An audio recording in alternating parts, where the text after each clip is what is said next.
And welcome back, everybody, to another episode of Benched with Bubba, episode 140. We've been doing a little positional previews of late. We're going to take a breather from that. We'll get picked up with that with the next episode. We're going to talk some Dynasty Fantasy Baseball, first-year player draft Fantasy Baseball, all of that good Dynasty prospect talk. In order to do so, we're going to have a good buddy of ours who's been on. Last time he was on, we talked Shohei Ohtani. You can find his work over on Razzball.com, and most importantly, well, maybe not most importantly, that's rude, but what they've really built up, ProspectsLive.com. He is the prospect Jesus. Ralph Lifshitz, how you doing, my friend? Yeah, absolutely, and Prospects Live, most importantly at this point. That's my venture with Jason Waddell, Jason Panini, Lance Brozdowski, of course, Matt Thompson. We've brought on Eddie Almagar to the team. We brought on Smata and his minors graphs tool onto the team, and he's helped us really kind of kick up some of the lists that we just put out. We just put out the top 100, fantasy top 100 Monday. So Friday was the regular scouting real life top 100, as I think some of our guys like to call it. Monday, it was the fake life top 100. And we've had all 30 systems done, top 30s. So you can go on there. You can look at every single team. We go 30 players deep. We're constantly updating these. So they're not going to get stale like, an MLB pipeline. They do great work, but, they get stale. They don't update them constantly. When trades happen, we're constantly updating. And if we're presented with more information, we'll re-rank and then annotate it just to note that, hey, we did make a change here from what the initial order was. But we're not against changing our mind when presented with more information. And I think that's one of the things with prospects in general is it's fluid. It's constantly evolving and changing, and guys go up, they go down, they struggle, they adjust, guys pop up. I mean, who the hell was talking about Jeff McNeil a year ago? Yeah, and now everybody's clamoring for him to get full-time playing time at the major league level. So it just goes to show you. I mean, that's what's great about the minors in baseball. There's always something to write about. So that's really what our focus has been on Prospect Live, is to try to get all the systems out there, go really in depth. We have between our I guess 5 or 6 experts, we've broken up systems. I know Jason had 6, I had 5. Matt had 5 or 6. Lance had 3. Jason Panini had a few once he, AFL stuff ended because he was out in the Arizona Fall League for us. Eddie did the Dodgers and the Marlins, and then we all collaborated on the Mariners at the end. But a lot of that was because we had already written half of the Mariners top 30. Yeah. So we just decided, like, with Dipoto and the way he is, we're gonna wait until the end of the year. It's gonna be the last one that we write up. So we wrote up the Mariners. That came out last week. Top 100 came out on Friday. Fantasy Top 100 on Monday. And we've just been trying to supplement here and there in between. We do a podcast for every single top 30 where we get on air. We call them a scrum, where we kind of get on there with our own prejudices and biases, and we battle it out. And I think it makes for compelling radio because it was one of the things that I was saying to people when the top 100 came out, and everyone's comparing lists because BP came out, BA, our list. I know Dynasty Guru dropped theirs, their top 500 on Monday. And then Keith Law dropped his list as well. So in pipeline over the weekend. So everyone kind of dropped their list within like a 4 or 5 day span. And there's a big variance in terms of the players on there. And I think what I kept saying to people is there's more than 100 top 100 prospects. Technically. I mean, like, there's maybe 160 guys. And I think one of the other things you'll see is once you get past like that 55, 60 number, there's a ton of flux. Like, even the guys that are on my list at 140, 3 good months could push him into the top 100. So I think it's, don't take hard stances on stuff. Just read the information, take it in, and ask some questions as to why someone likes a particular guy over another one. And I think that's where you gain the most information from. Yeah, no, it's awesome what you guys have going over there. The breakdowns for each system. You also have the podcast that you guys just kind of spitball the prospect talk. I know Woodell's always doing the periscopes, and you guys are always out there doing videos. Last year, kind of on your own deal. This year is going to be awesome. I've gotten the luxury of talking to a lot of your team on different podcasts. I don't think I talked to Eddie or Waddell yet, but that'll come in due time. But all really smart guys, all really awesome guys that know their stuff. And like you said, it's always a fluid system when it comes to prospects. So the fact you guys adjust is going to be great. And I already know I used to go to Pipeline and other sources like that to kind of get my insights on prospects. And let's just say, since you guys came around, that's where I go get my prospect information. So it's awesome stuff you guys got going there. like one thing we'll talk about, you mentioned you had the top 100 fantasy prospects. A couple weeks ago, you guys came out with the top 100 first-year player draft prospects, and that's a whole different dynamic. And I've never seen a chart like that before. So that is outstanding. Really big fan of that. Yeah, and we tried to give everybody documents that they could then draft with, because I think one of the things that we embrace, maybe outside of probably Baseball Prospectus, I think they do a good job of it, but we try to embrace the fantasy side of things because that's where the traffic's coming from. We're all dynasty guys, and we sort of expanded our outlook and went into the scouting side of things. Even Jason, Jason sort of started hitting the backfields because he was like, this might be our leg up in my fantasy leagues. And then you really like going. And I think that's what it is. You enjoy the rush of getting there, seeing these players firsthand, and really getting full context and understanding of who they are as players, It's not until you see someone that you can either like them or not like them. Like, I was much higher on Alex Fado, and then I saw Alex Fado pitch, and I was like, I don't like this guy at all. No disrespect to Alex Fado, but I just don't like his style. He didn't look good. I thought the slider wasn't nearly what it had been built up to be. He was sitting like 88 to 90 that day. Really, low fastballs that get mashed on nowadays. And I'm just like, I don't like this guy anymore. I saw Mitch Keller later in the year. And I went from being a big Mitch Keller guy to really scaling back. He wasn't even in my top 100. Even for real life, he wasn't in my top 100. And there's other guys like Colby Allard was a guy like that. And then there's other players that you see and you're like, holy crap, like I love this guy. Like I saw Sean Reed Foley this year, and he is just a bulldog. He's a gamer. He's got good stuff. He sequences well. And it's the same thing with some of these other hitters too. Like you see guys and you kind of fall in love. Like Garrett Hampson was a guy like that. Vidal Brujan, who I saw in the New York Penn League a year ago, and I was kind of hyping up. And then he went to the Florida State League and just absolutely exploded. So, it's fun, man. I there's nothing I like more than digging in on prospects. It's negative temperatures outside. I'm dying for it to be 35 degrees and I could throw my long johns on and sit at a game in April again, like I did last year, watching Vlad and Bo and Brendan Rodgers and Garrett Hampson and Lourdes Gurriel, all in the same field. That's pretty special. Yeah, that's the beauty of the prospects world, especially, you guys have had some pretty sweet setups of late with those guys traveling through. That's a heck of a Toronto system. You got to watch their produce some stuff out there. So pretty awesome. Let's talk a little dynasty strategy before we get strictly into player talk. Overall dynasty strategy. You mentioned you love playing dynasty. I enjoy it. I have a couple leagues. You guys are way more into it than I am. But I do love the prospect angle of it. Overall dynasty strategies, like how do you approach it? Because some guys look to win right away, some guys look to build for the future. How do you look into it? Yeah, well, I actually think that's a good point you just brought up. So I think the rule with dynasty leagues is there's no half measures, and I've tried to go both ways. That sounds awful, but I've tried to balance the MLB and the prospects, right? And you end up with crap teams. Like I've done it twice. I did it with RDI, which is the RotoWire Dynasty Invitational, where I kind of tried to go. Now, I had the worst first overall pick in the history of the earth. Like I picked 19th overall out of 20, and I could have taken Jose Ramirez, who went 20th. Instead, I decided to draft Gary Sanchez, and I'm not. Oh my! I know. I'm not. I'm man enough to admit where I was wrong, and that was maybe one of my all-time awful picks. The other pick that was that bad was 2007 in my home league. I wasn't writing then; it was different, and it wasn't as into numbers. And I had bought like a RotoWire or a Roto World package, and someone had told me in that to take Jose Reyes number 1 overall, and I took Reyes number 1 overall. And it was such a boner move, and it was one of those things. It's like you can't climb out of that hole. So I kind of went half measures there, and then I did a league with the Real Fake Dynasty podcast with Walter and Paul Martin. Those are my buddies, and I'm looking better this year. I kind of started to trade off some players, but I went a little half measures on that one. I think you need to build either a redraft team.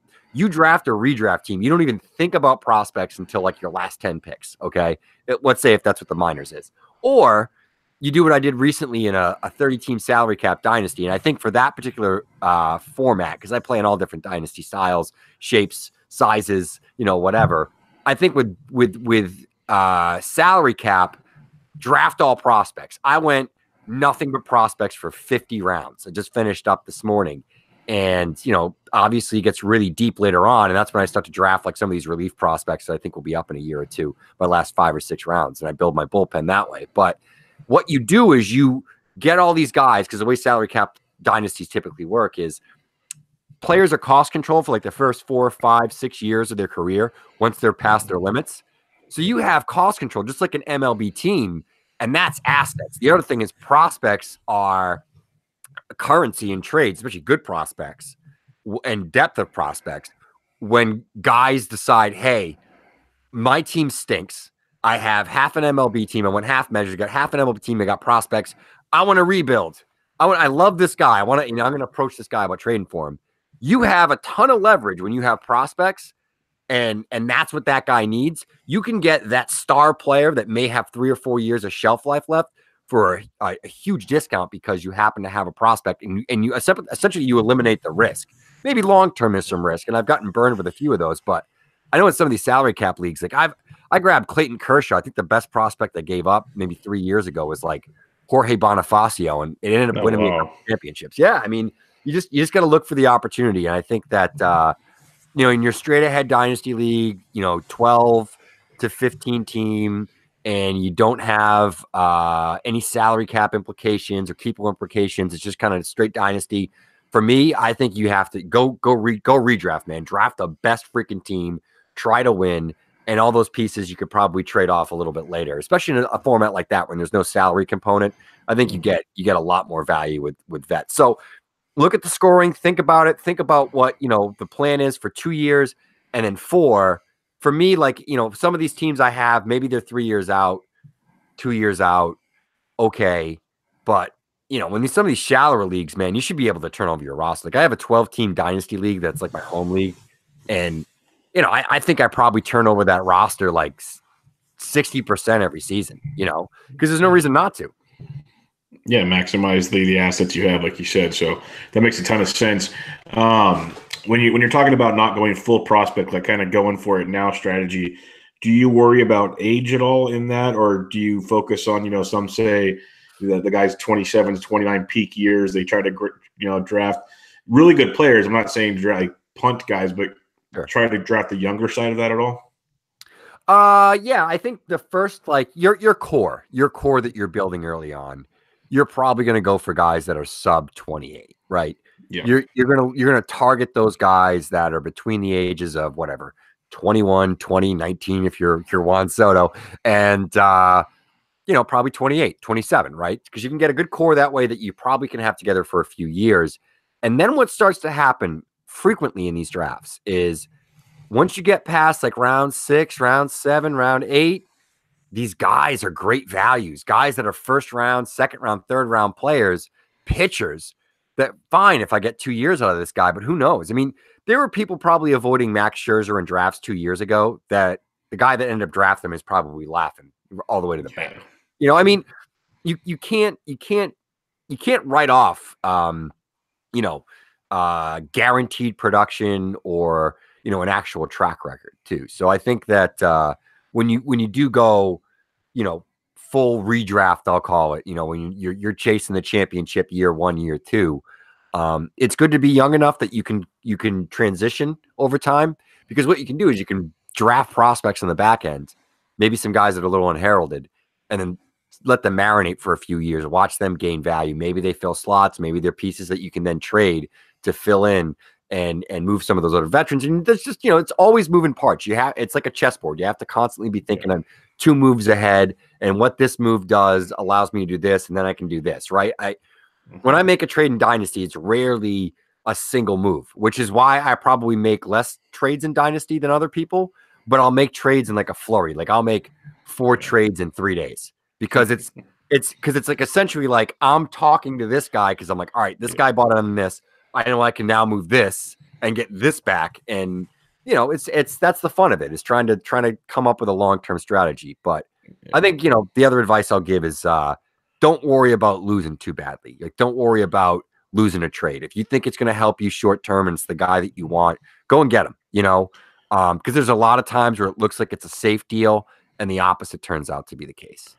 And that's so true. And the flurry things, it makes me laugh because I took over in Donkey Teeth and Ditka Sausage Fantasy Podcast. They have a Dynasty League.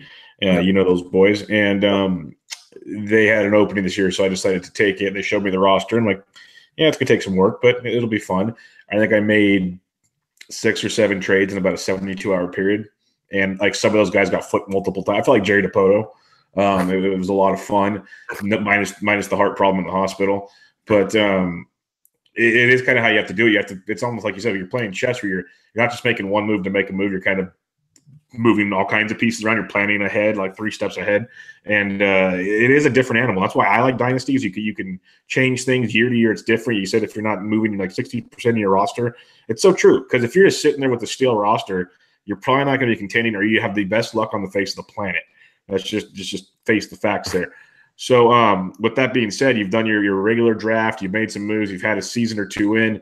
Now we're talking first-year player drafts. How do you approach a first-year player draft from, say, a drafting philosophy or I don't know. There's many ways to do it because every Dynasty league can be different. But how do you approach a first-year player draft? Sure. So, I mean, obviously I do my ranks. I go pretty deep. I think over the last couple of years with, a greater focus for my game watching on amateur. So I watch more NCAA. I'm up on what's going on in the perfect game events and the area code games. I'm keeping up with Prep Baseball Report and all those podcasts. And I'm just constantly being inundated with names and information and players to look into. I'm creating lists and doing that and making notes and, trying to dig a little bit deeper. So that way I can organize my thoughts when I finally sit down and write.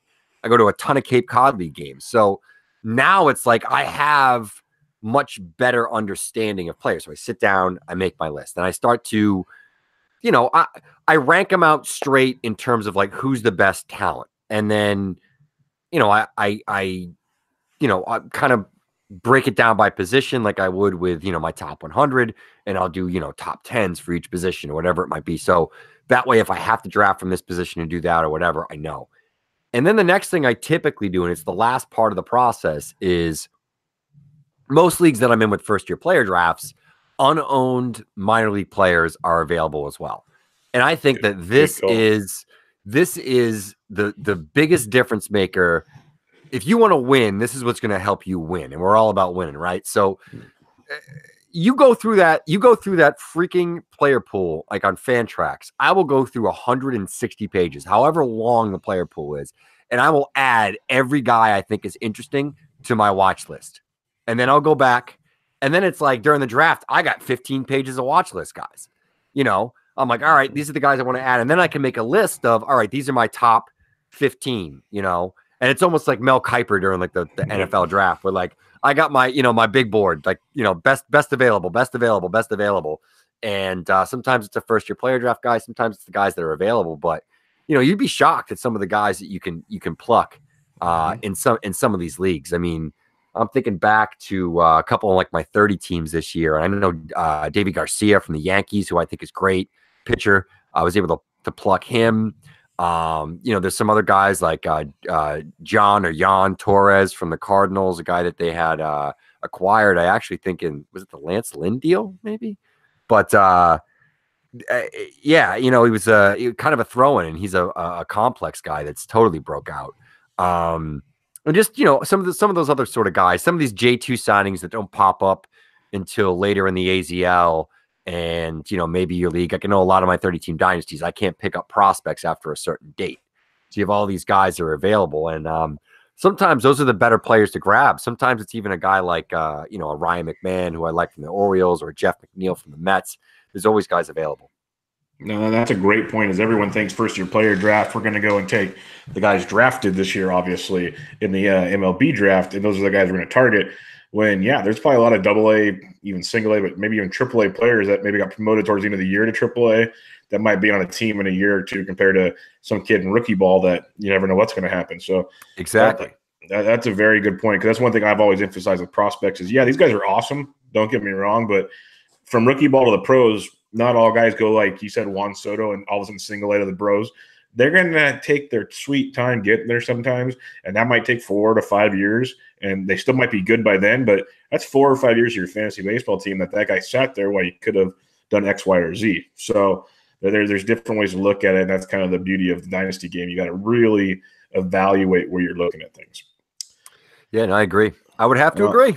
Yeah, well, that's good. I'm glad we're agreeing. It's a great start. When we talk first-year player draft, I kind of want to focus on that list first, and then we'll kind of go over the Vlads of the world and everything that everyone talks about. But when you're talking first-year player drafts, you mentioned obviously looking at potential guys on your waiver wire.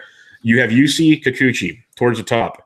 I'm going to ask you flat out what, and I've seen nothing but great things. So, what is your report on him? Why do you guys have him number 1 on your list?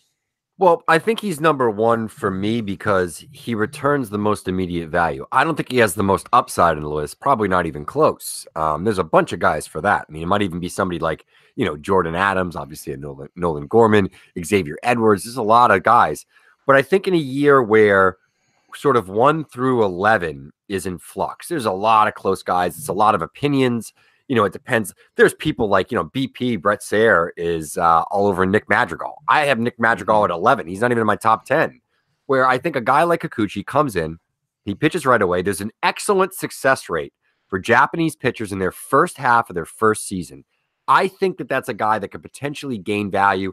It's also probably when Seattle will use him the most. And I think that as they get out of contention, later and later into the season, he'll probably get, I think he's always going to be probably on a 6-day, rest period. He may only pitch once a week, but it's still a big piece. If you're in a points league setup, a head-to-head category setup, that right now pitcher and pitching depth is super valuable. So if you can get a major league player in your minor league draft, I think it's a big advantage. It's also a player that, in my opinion, you can draft and then trade to contenders that need an arm. And you could probably get back a prospect or a couple of them, maybe even a pick and a prospect in some of these leagues. So I think for Matt and I, that was the case. Now, I'm not always drafting Yusei Kikuchi number 1 because not every team has the same needs. That's the other thing, right?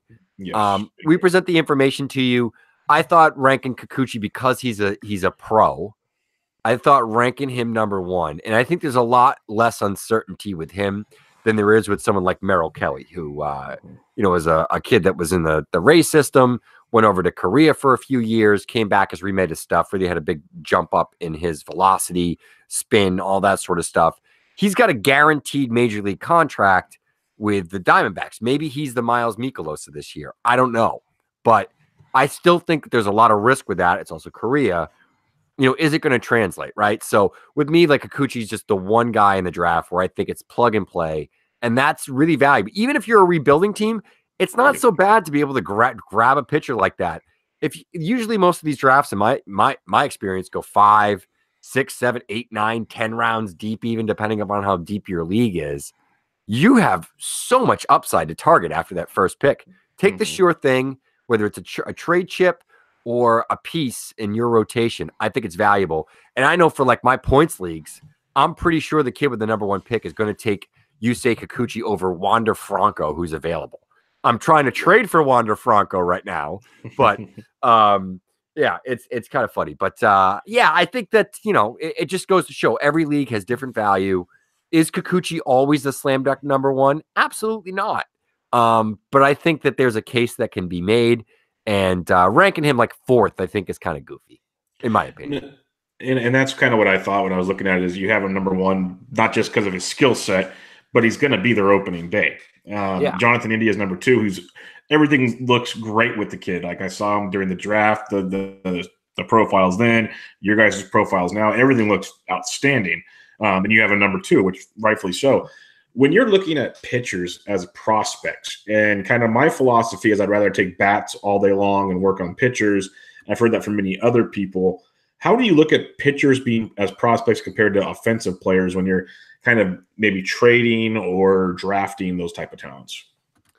Yeah, I think that number 1, I am heavy hitter over pitcher. Take a look at my top 100. I didn't have a single pitcher in my top 10 for fantasy. I didn't have a single pitcher in my top 10. Reality, I had Forrest Whitley 4, because that guy has value to a real life team, right? A ton. He could be an ace. I mean, he's one of the best pitching prospects we've seen in the last 10 years. But there's a ton of risk. You saw last year with Forrest Whitley, he looked like a sure thing.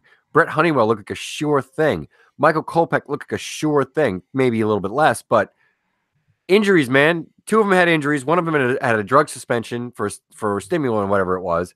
And then he was injured later on in the season. Alex Reyes looked amazing.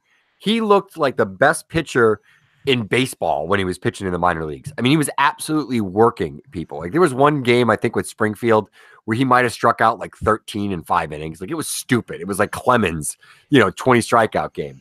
And he gets up to the majors. He throws 4 innings and gets hurt, and he's done for the season. So you have to. There's so much risk there. So when I'm looking at a list like this, particularly for like a first-year player draft, I'm looking at stuff. I want a guy that's going to miss bats. I don't even care if he ends up in the pen, because I think that he can be a useful piece and have that high K per 9. I'd rather gamble on a guy like that. Let other people take the safe guys, and then I'll wait 10 rounds. And I'll go after some of these underrated arms, a guy like Corbin Martin, who I think is every bit as good as someone like Mitch Keller, who will probably go 5 or 6 rounds earlier. So I think, it's always hitter over pitcher. I avoid catchers at almost all cost. And that's not a knock on Joey Bart, for example. I think he's a great real-life prospect. For fantasy, he's not a guy that I'm going to pay the price tag to own. Just because I don't think there's that much value in catchers, and they can go awry. As I said, I invested in a catcher once, and it bit me in the ass. So I'm not doing it again. I was just about to ask you about that. Gary Sanchez strikes again. When you are talking about some pitchers, I'm just going to ask you about a couple guys, and then we can go to the offensive talent here. Like, you have Casey Mize, or you guys have Casey Mize, number 8, and then there's the likes of Matthew Libator, Cole Winn, and whatnot. That's you have 3 pitchers in the top 20. It tells you a lot already. What kind of guys are those your main guys? Are there other guys you're looking at when you're coming to fantasy redrafts for Dynasty? Yeah, I think those are the main guys I'm looking at. The other guy I'm looking at is Daniel Lynch from Kansas City, who I might have had higher than one of those guys in my own particular ranks. Lynch is a guy that's a big mover. I know he made Keith Laws. He was high. He was close to 50 on Keith Laws' top 100. And Keith will. Yeah, you guys have him 27 on the redraft. Exactly. And Keith isn't scared to go off the beaten path. I think Lynch is going to be awesome. I need to see a little bit more of Lynch before I'm willing to throw him that high in a top 100. I think he's on the edge. He's a kid that, if you're familiar with UVA and their system, almost like Stanford sort of negates some of the abilities, the flash of some of their hitters, like we saw with Nico Horner in the Stanford swing. It's similar with Virginia, how they have you pitch, the amount of innings they have you pitch, the style that they use. And so I think the thing with Lynch, as we saw, was, and he's a guy that actually had some personal issues with the coaching staff at Virginia, defiantly fought with the Virginia coaching staff on the mound about some of the game plans and sequencing, which is insane to think. That's right? Wild in a college atmosphere. It's very wild. comes to Kansas City, and he's blowing people away. And I talked with a Kansas City scout in late July at a game in Binghamton. He's a guy that scouts the Eastern League, and he had spent a lot of time watching Lynch at UVA. He was part of the team that drafted him.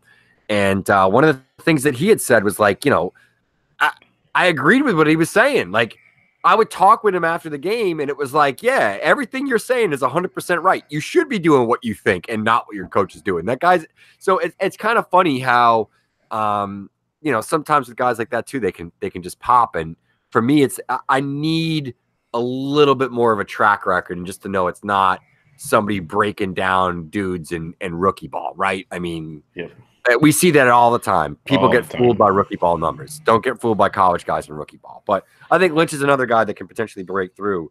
And I think, with the guys that are ranked ahead of him, you're talking about Casey Mize, who might be one of the best college starters to come into the in the draft in quite a while. He was great at Auburn.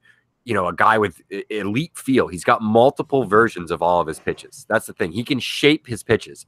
That, to me, that's full pants tent, dude. Like when I hear somebody has the ability, that's feel. That's the definition of command. That's the definition of command. You can reshape your pitches and make them do what you want them to do because you know how to manipulate it that much. that's precision. You know, that's an artist. And I think with Mize, he also has a real FU pitch. You know, he's got the cutter, the slider that works. He's got that splitter, man, and that's a nasty out pitch. You need that to be a starter and to be a great starter in the majors. I think he has all the pieces. I hope it comes together. Cole Winn is one of the most polished high school prep arms we've seen in a while. JP, Jason Panini, one of my scouts, he's a guy that just came off a contract with the Brewers. So this was somebody that was scouting a year ago, you know, for a professional team that works for Prospects Live, that was out in Arizona, taking in Rangers instructs. And he's like, dude, Cole, and this is, by the way, Cole Winn didn't pitch professionally. So we pretty much got some of the only looks on Cole Winn. There's video on the site. And JP's like, this kid's pitch mix is so deep. I mean, there's just, you know, the feel for an 18-year-old, 19-year-old, it's just uncanny. And as for Liebertor, he's another guy I just think his stuff is nuts. Yeah, no, that Casey Mize stuff's really interesting. I like how you mentioned in a pitching-dominated points league, you'd probably take him number one, which tells you a lot about what you think about him compared to when we already talked about take bats over pitching. So that speaks volumes right there. And I didn't miss your commentary. He must have the Greg Maddux syndrome about pitching tense on the mound, so that's always a good thing. That's always good. When you're looking at you said rookie ball, you know, guys are always blowing guys away at rookie ball. And like I saw a Giants prospect, Melvin Adon, who was in the fall league. I saw him in single A, and I'm watching him, and this guy's just throwing gas, but his command's all over the place. Not really a major secondary pitch. I'm sitting there going, okay, like right now, if I had to say anything, he'd be like a late inning reliever, but maybe they'll develop something with him, which is possible. I'm not an expert like you guys are, but what level do you start to really believe in a pitcher's stuff? You know, it depends, because there's some guys I see in the Cal League, and I'm like, this guy is like, if you're a Lancaster and you're pitching well, that's true, because everyone can hit a fly ball out there. Yeah, I kind of tend to believe. But really, it's double A. Double A is where the rubber meets the road for hitters and for pitchers, right? That's what I've heard a lot, yeah. And I think it's like that jump to double A, because double A for me is the best level. Triple A, yeah, it's good. You have a lot of guys that are just kind of in like career. Yeah, their career, it's like a waiting room, Triple A. It's why you see so many guys get called up, you know, after 3 weeks in Triple A. You know, there's very few good prospects who spend a long time in AAA unless they have some stuff they got to work on, or they have a team like the White Sox that's trying to control these guys for an extra year, and you can't blame a team for that, even if we don't like it as fans. That's the screwed up system we have. Exactly. That's the CBA. That's what I keep saying with all this stuff that you read on Twitter. Everyone complaining about contracts and everything else. It's like, this is the bed they made. And the Baseball Players Union, by the way, has notoriously been the strongest baseball players union. So right now they're getting bent over. Oh, I know. And everyone's going to be like, oh, you're anti-union. I'm not anti-union. I'm pro-union. I just think that, like, get a better deal. Stop screwing over minor league players. Stop screwing over younger players in the game. That's what the issue became. And you created your own bed, you know, by creating free agency the way it was. So, you know, redo it. And maybe they don't have leverage. We'll see. But notoriously, the players union has been so strong, and baseball players get so much guaranteed money. I think they got to maybe take a little bit less in the back end to get a little bit more in the front end and do everybody a little bit better. I think that's what the real economic issue is in the game. But everybody just wants to hem and haw on Twitter and make it political. Oh, yeah, that's Twitter at its finest. I do have a question. We'll get back to this list in a second, but you mentioned it with minor league players, and you see it a lot. I see it a lot. Do you think this new bargaining agreement, they're actually going to find a way to take care of these minor league players? Because it's pathetic. No, I have no faith in corporations or people or owners of businesses or other individuals within a business to take care of the folks that get screwed the most. I don't. And that's not. No, and that's so not, true, though. That's not a political statement. It's just, you know, I have a real job. I sell insurance. I'm not a full-time prospect guy all the time. I have to pay the bills. I got 3 kids in a house. So, you know, it's just, you can't. Thanks. Nice. You can't expect owners to just, you know, turn around and be like, oh yeah, I don't care. Yeah, we'll spend $40 million to pay minor league players, you know, a living wage. I think they should, but how can I expect those guys to do that when behind the scenes they're lobbying right now for these guys not to get paid during spring training? They're literally lobbying for them not to get paid during spring training. Okay. So how, and they put a bill up, it got voted on, it got passed, through Washington. How can I expect those guys to be like, yeah, you know what? The things that we've done over the last 5 years are totally shady and wrong, and we should fix this problem. I don't know how you fix it. Because the problem is, it's like, if you're chasing that dream, and this is always the thing with any side of your life, no matter what it is, they have you over a barrel, man, because it's your dream. And it's like, if you want this, you're going to have to hustle for it, and you're going to have to struggle. But, as dark as this night might be, the day is going to be so brighter when you're making $20 million a year and you're in the big leagues and the girls and the bright lights and the money and the cars and, whatever else comes with fame and fortune and all that. But I think that's the problem, is there's no leverage for these players unless everybody decided to walk, or the players union decided to make it a cause that these guys need to get a living wage, and it's absurd that they don't. I find it funny when people still almost view it as like, well, it's almost like an internship. No, it's not. Blow me. Like, you don't spend the amount of time, like, even at your job, okay, where you sit at your computer and let's say you're a 25-year-old kid who makes $45,000 coming out of college, or you're 23, and you sit at a computer, you look at memes for 4 hours a day. You work for maybe 3 hours a day. You have 2 other hours where you go to lunch and go to the bathroom and look at your phone. So give me a break. Some of these minor league guys are waking up, they're running, they're watching everything that they eat. They're spending insane amounts of hours at these clinics with wires and things attached to them so they can get reads on their biomechanical motions and spin rates and all this other stuff, with just a glimmer of hope. There's this small percentage that they get an opportunity to really make it in the big leagues. And I think those guys should be getting at least $50,000 a year. Why can't, when these businesses make this much money and these guys are investments, why can't we pay them enough that they can have a nice apartment and feed themselves good food? Yep. No, it's an absolute travesty. It's like, these are supposed to be the future of your team, the talent of your team, yet you can't take care of them. It's embarrassing. Yes or no question. Do you think the way the minor league system is why Kyler Murray is going to go to the NFL? I think partially. I think partially, but I think what everyone's ignoring in the story with Kyler Murray, and I love Kyler Murray. He's my Avi on Twitter.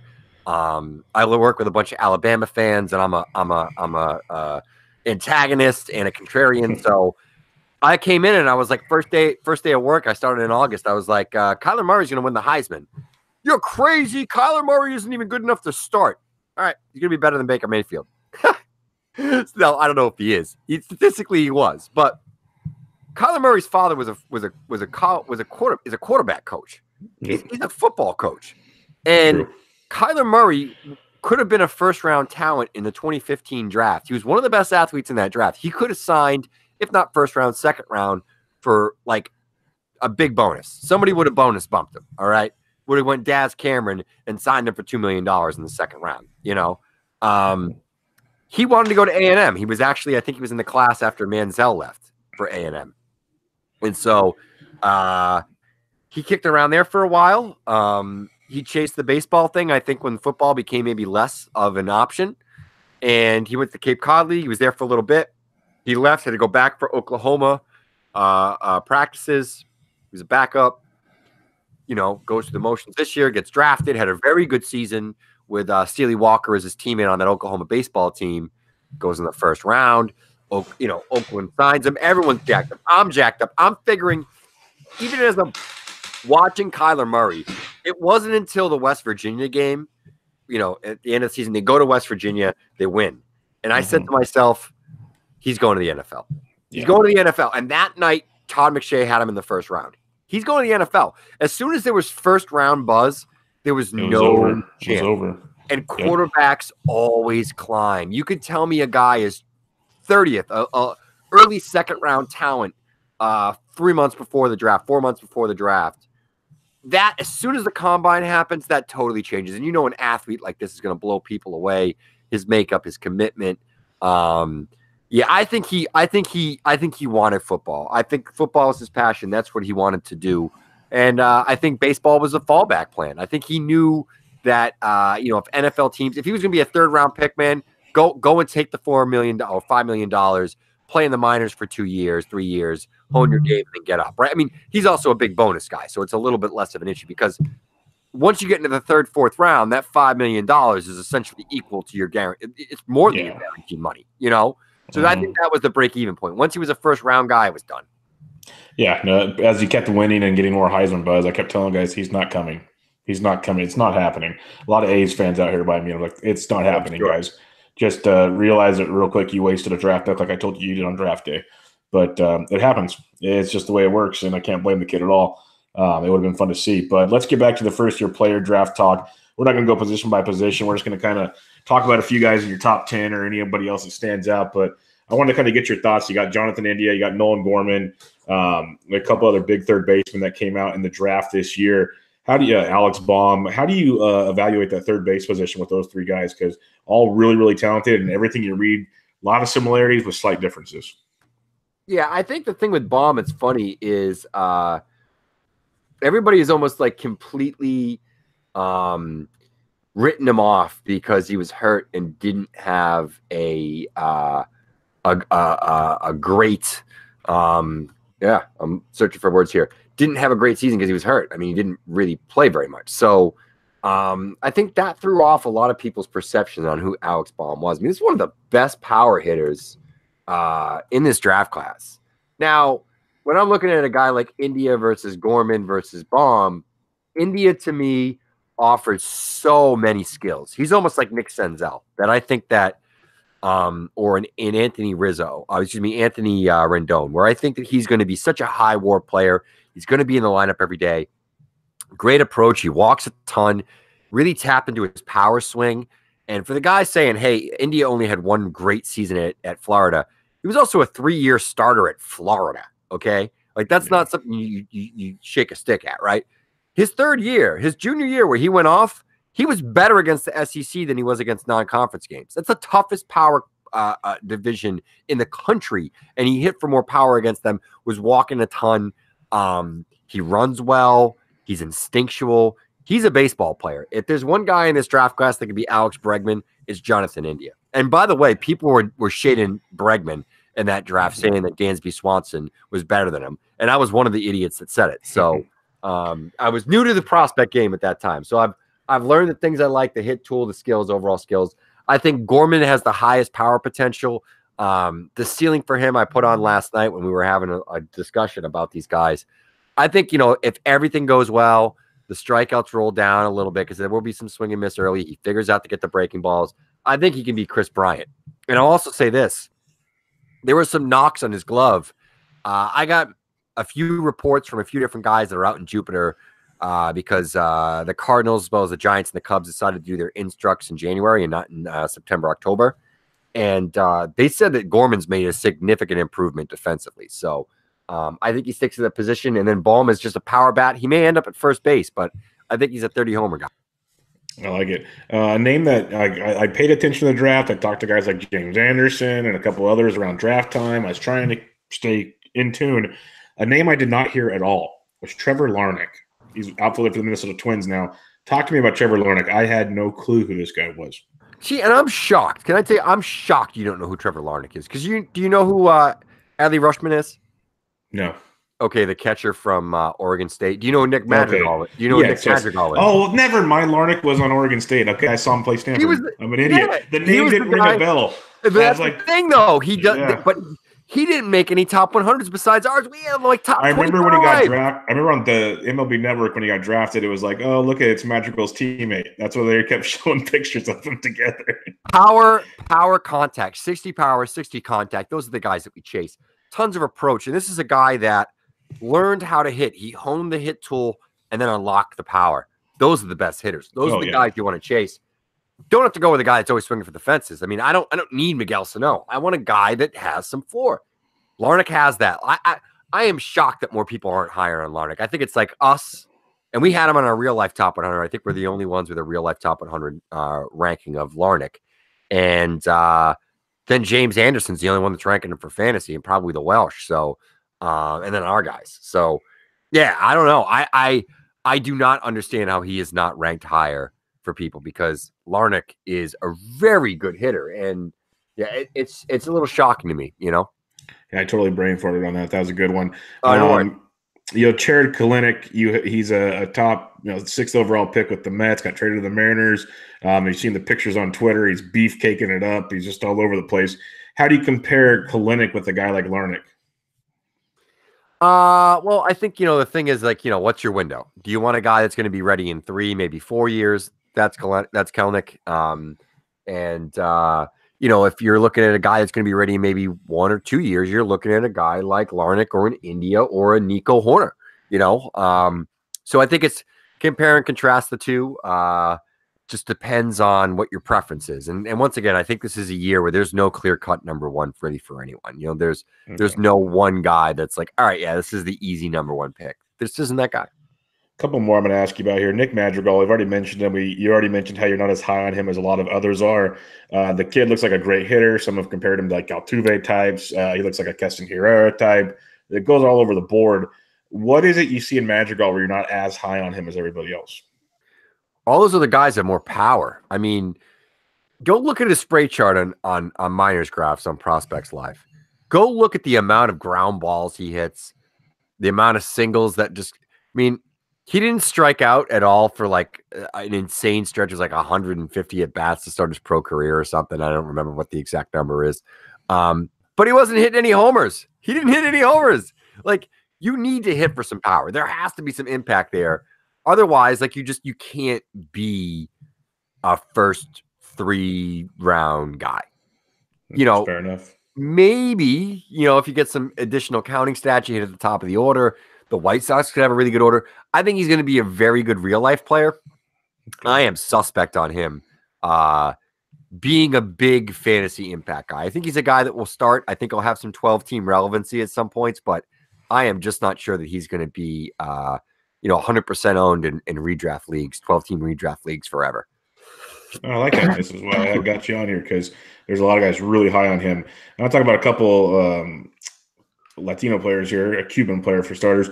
Victor Mesa. Everyone talked about him. Miami got him. They pretty much were the only ones that were going to say, we're going to spend all the money to bring a Cuban player to Miami. Bienvenidos, Victor. What's your thoughts on Victor Mesa? You guys got him number 9 right now. And he seems like he's going to be pretty close to the bigs. Pretty close to the bigs. Good hit tool, speed, contact guy. I'd say it's like a Starling Marte sort of a skill set, right? Where it's not a bad one to have. Yeah, it's more contact than speed. Not a huge on-base percentage guy, but he'll take his walks here and there.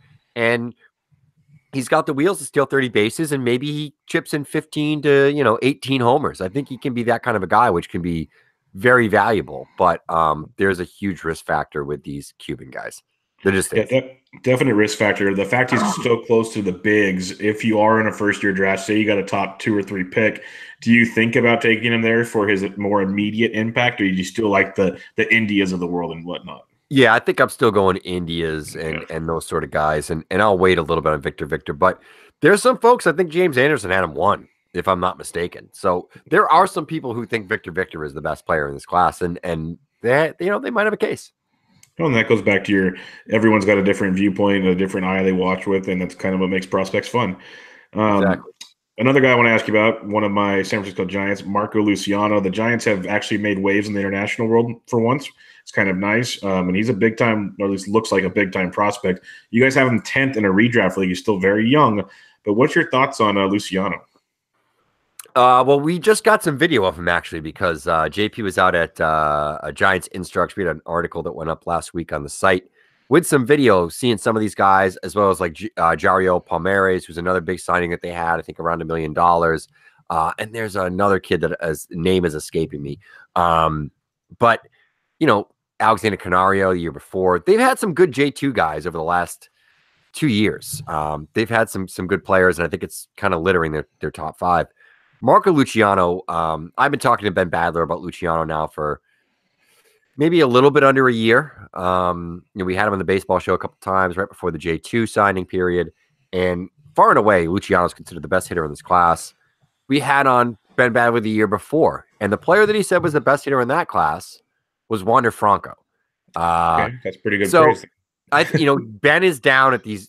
He goes down to the Dominican Republic. He sees these guys at the complex workouts and everything else. So Ben knows these guys. He talks to these kids. So he has such a good understanding. It's really tough to get better information than him. Maybe Jesse Sanchez with MLB, but I don't know him personally, so I can't have conversations with him about it. But Yet. Ben, yeah, exactly. But Ben has kind of said to me that, it's like this is the best hitter in the class. This guy is,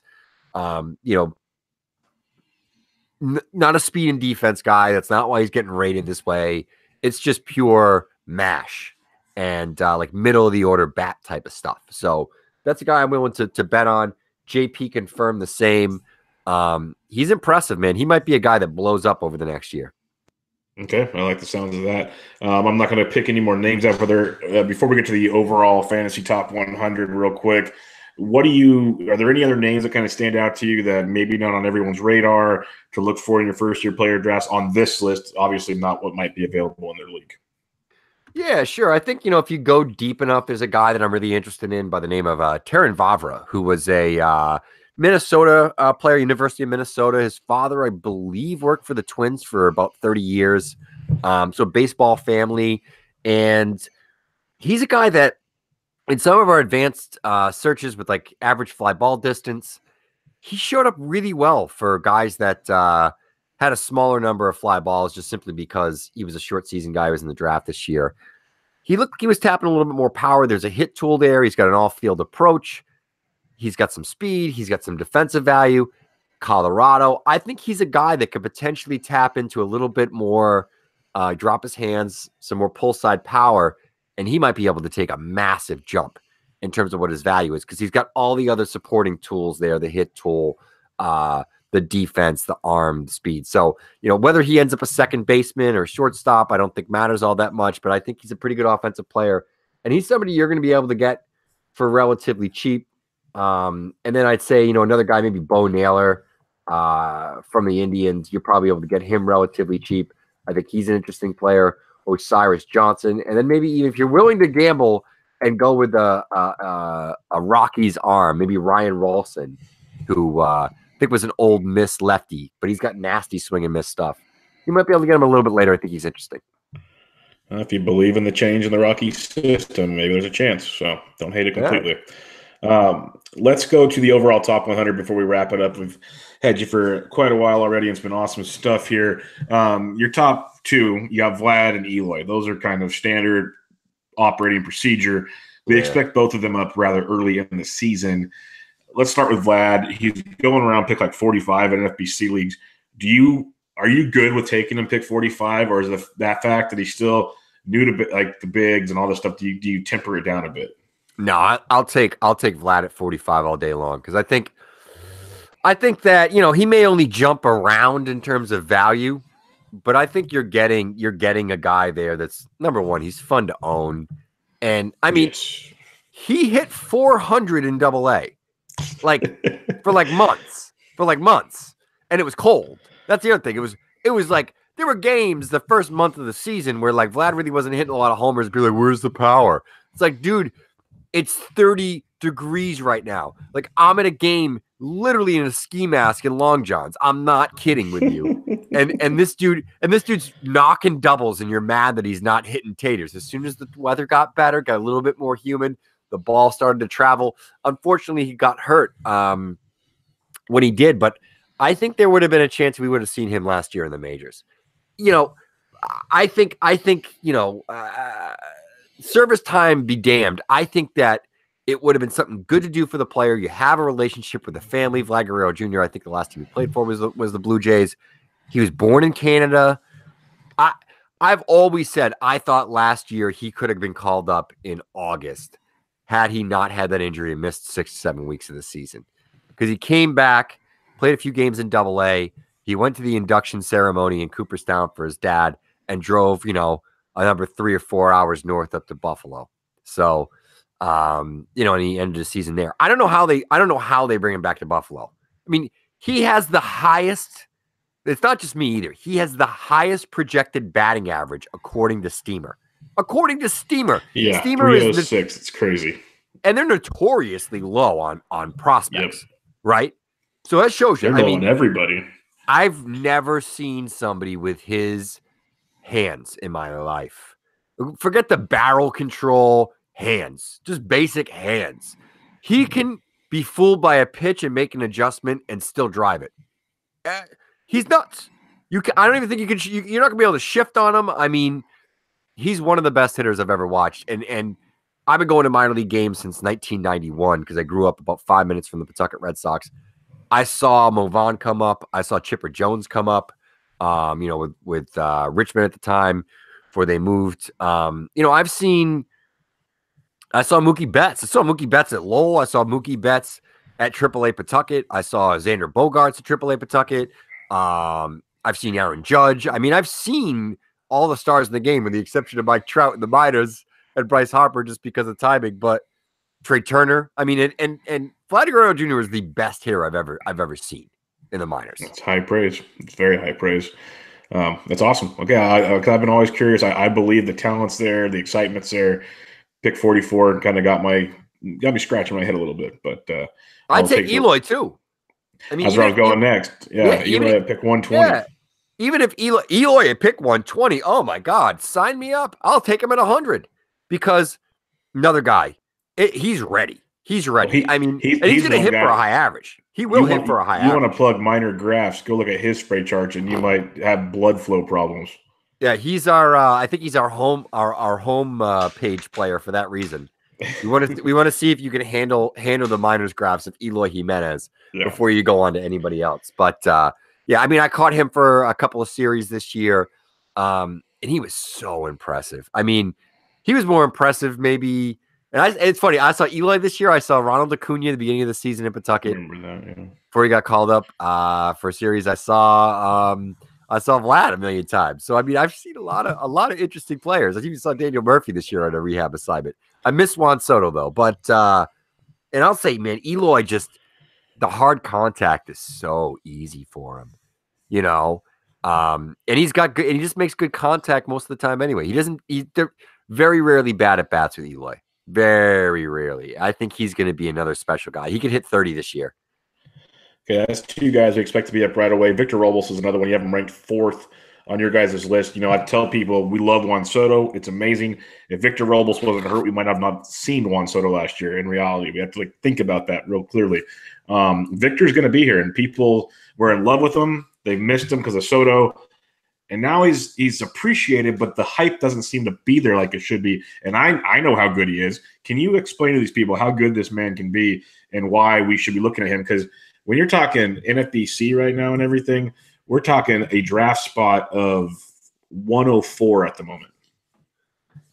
Yeah, I mean, that's a price, and especially with, some of the murkiness with what's going to happen in the Washington outfield there. But let's assume that Harper is gone. I think he's their center fielder because we can't bank on Adam Eaton being healthy for 162 games. And I don't know if he's still going to have the same giddy up, Victor Robles is a good defensive player. It's going to keep him in the lineup. Good contact, good speed, growing power, and he showed more power in the majors. I think this is another guy that could be Starling Marte with more power. So I'd bank on him now because I think he's another guy with a really nice skill set, and he should be an impact player right from the jump. What are some other guys? There's rumors of Fernando Tatis Jr., there's Nick Senzel, Keston Hiera, and some others. What are some of the guys you expect to see this year that'll make Kyle Tucker, that'll make an actual fantasy impact that's, if they're available, go grab them now or maybe take late draft flyers on? Sure. So, I don't know about Fernando Tatis Jr. I actually had him because we all did our own lists and we released those. So you can look at it on the interactive list that we put out where you could search all different ranks and, set it up a bunch of different ways, do a bunch of different searches. I had Tatis Jr. second on my list. I think that he's going to be an absolute – I think he'd be A-Rod. That's how I look at him, okay? You're talking about a guy with massive power, speed, on base ability, the ability to play shortstop and be the face of your team. And he's a kid that grew up around, his father obviously being Fernando Tatis. He's a guy that grew up around major league clubhouses. So White Sox fans are going to rue the day that they traded Fernando Tatis Jr. for James Shields, but it happened. It happens. Tatis, I think, is going to be great, but he's not. I don't know how much we see him this year. Just, hey, if they sign Manny Machado and some of these things that are rumored with the Padres are actually reality, and it happens, fuck it, call up Tatis, man, bring him up. There's no reason not to. I think we'll see Whitley this year, who is phenomenal. I've talked to a guy who's in the Houston system that's actually caught Whitley a bunch. I'm not going to drop his name, but we had like a 45-minute conversation about Forrest Whitley. And he is like, I've caught this guy, I've caught this guy, I caught this guy. And he's like, dude, this kid is he's like, he called him a savant just because the amount of pitches that he has, how nasty they are, how good his mechanics are. He checks all the boxes. So I think we'll see Whitley. And I actually think it's one of the reasons the Astros haven't signed any pitchers is they're going to start bringing up this next revolution. They're the next Moneyball, by the way. It's their pitchers. And I've had some talks with Eno about this. High spin rate fastballs, 2 breaking balls, and a changeup. And they're targeting smaller pitchers, sub 6'2" pitchers with high spin rates. I posted a guy yesterday online that's been working with Driveline by the name of Brandon Bailey. He was a Notre Dame kid. He was the player that was traded straight up for Ramon Laureano.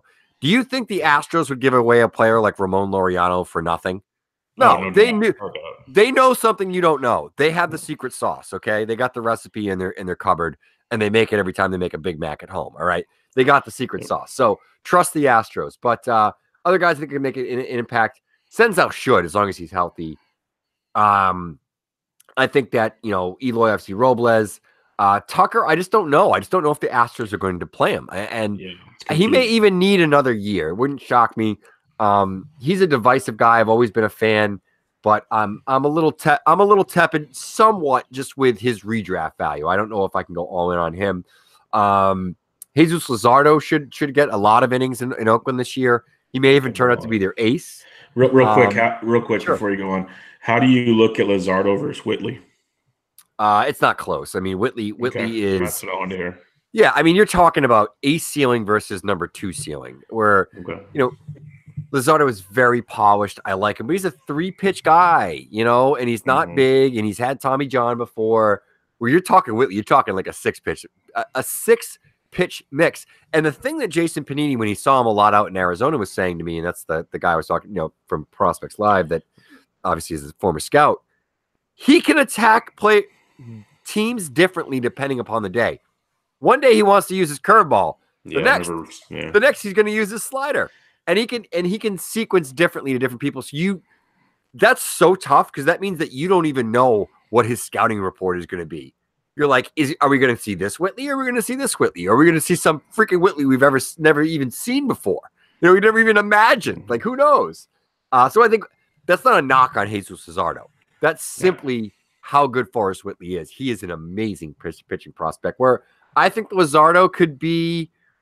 He could be this year's Walker Buehler. I mean, he could be a guy that comes up and just has a really, really good season. And next year, we're looking at him as like, this guy could be a fantasy ace. Like, I think he maybe has that upside, but I don't know. I don't know if he's going to miss 10 Ks per 9. He's not he's not going to pop 100. He's got some velo, but it's more sequencing with him. He's got a really, really good changeup, tunnels well with the fastball. He's a good pitcher. He's a rotation guy. I just think he's probably going to be more like a number 2 in real life than a true ace. Okay, I like it. Any other guys like a Luis Urias or anything like that you're looking at? Yeah, Luis Urias is a guy that I was going to mention. I think that he could have some impact this year. Depending upon how Brett Honeywell's schedule goes, we might see Brett Honeywell this year. And now, for the guy that I want everyone to go, and I want him to go, and I want them to add this guy on their teams. I want you to draft him on your redraft teams too. I want it to be Danny Jansen, the catcher from Toronto. Okay. Yep. Batting average is the worst thing with catchers. Who cares about their counting stats? It's their batting average. I think I've had Francisco Cervelli on so many good fantasy teams, just simply because I know Francisco Cervelli's like batting average for the most part isn't going to completely tank. It's what's great about JT Realmuto.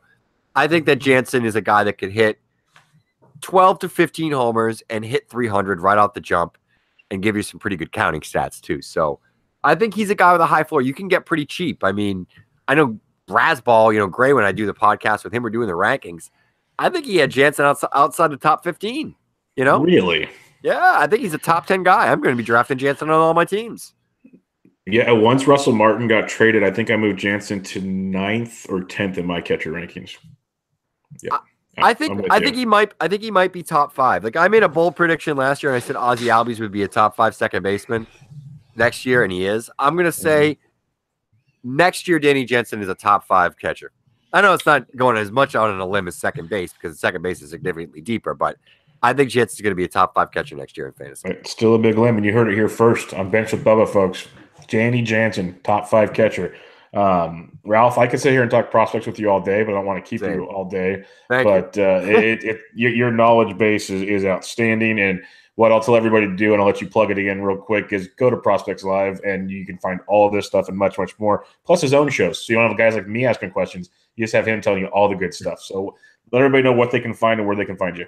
Sure, yeah, we have a Prospects live stream on iTunes, Stitcher, all that sort of stuff. Whatever app you're using for podcasts, you could find it under Prospects Live. ProspectsLive.com. That's the website. Let's go there, check it out. We got live video. We have a YouTube channel that has hundreds of videos already up, including some new stuff from Marco Luciano for all my Giants fans. A lot of Instructs looks there, and Prospect Jesus on Twitter. At Prospects Live on Twitter. You can send any questions you have in your Dynasty League, anything about prospects you want to ask, you can email us at askprospectslive@gmail.com. We should have our own domain emails pretty soon. I'm setting that up. But in the meantime, you can email questions there, and we tend to feature them weekly in a blog where we answer the questions, and we actually have a couple of the experts go through. You may even get a few different answers. So check that out. Follow all the guys that are part of Prospects Live on Twitter.